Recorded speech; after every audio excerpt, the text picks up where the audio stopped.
अस्सलाम वालेकुम नाज़रीन, मैं मोहम्मद इमरान, आप देख रहे हैं यूट्यूब चैनल तालीमी दुनिया। नाज़रीन, आज का मेरा मौजू है उर्दू पढ़ना किस तरह सीखा और मेरा वीडियो का पार्ट नंबर 102 है। इस वीडियो के अंदर मैं आपको उर्दू की तीसरी किताब पढ़ाने वाला हूँ। तो चलिए शुरू करते हैं। बिस्मिल्लाहिर्रहमानिर्रहीम।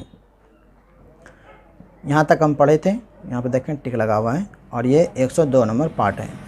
मक्के में जितने लोग मुसलमान हुए उनमें से कोई भी ऐसा न था कि वह डर के मारे मुसलमान हुआ हो या किसी तरह का लालच उसको दिया गया हो, बल्कि ये सब लोग सच्चे दिल से मुसलमान हुए। किसी तरह का दबाव उन पर नहीं डाला गया और न कोई लालच दिया गया।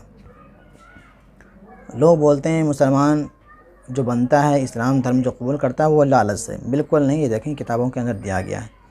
जो लोग कहते हैं कि इस्लाम तलवार के ज़ोर से फैलाया गया है, वह अपने दावे में बिल्कुल झूठे हैं, क्योंकि सैकड़ों आदमी जो मक्के में मुसलमान हुए थे उनको तो गली कूचों में फिरना और घर में आराम से बैठना भी मुश्किल हो गया था और मुसलमानों के दुश्मनों का ही ज़ोर था। बस ऐसे वक्त में उन पर हज़रत सल्लल्लाहु अलैहि वसल्लम का कोई दबाव न था।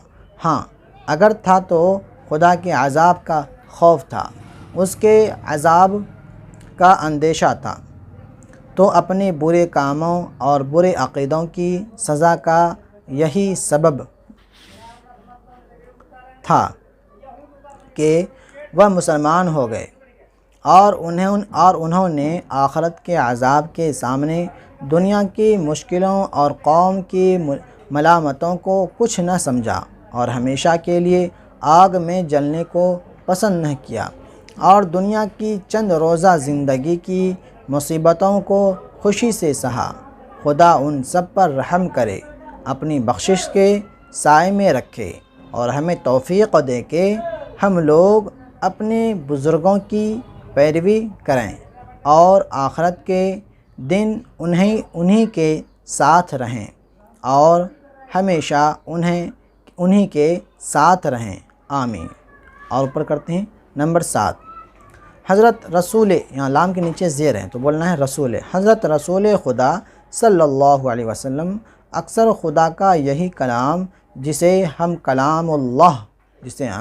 कलामुल्लाह या कुरान मजीद कहते हैं, लोगों को सुनाते थे। हर वक्त उसी को पढ़ते थे और उसी पाक कलाम को सुनकर लाखों मुसलमान हुए, ईमान लाए।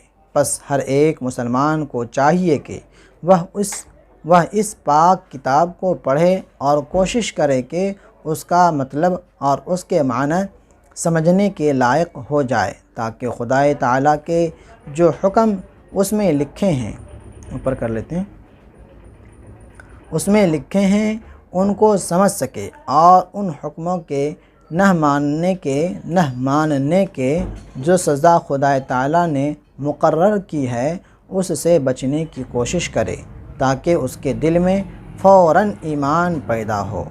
ठीक है, मैं यहीं तक सबक रखूँगा। उम्मीद करता हूँ मैं छोटा वीडियो बना रहा हूँ। उम्मीद करता हूँ आपका वीडियो पसंद आया होगा। पसंद आने पर वीडियो को लाइक शेयर ज़रूर करें। मिलते हैं अगली वीडियो में। अल्लाह हाफ़िज़।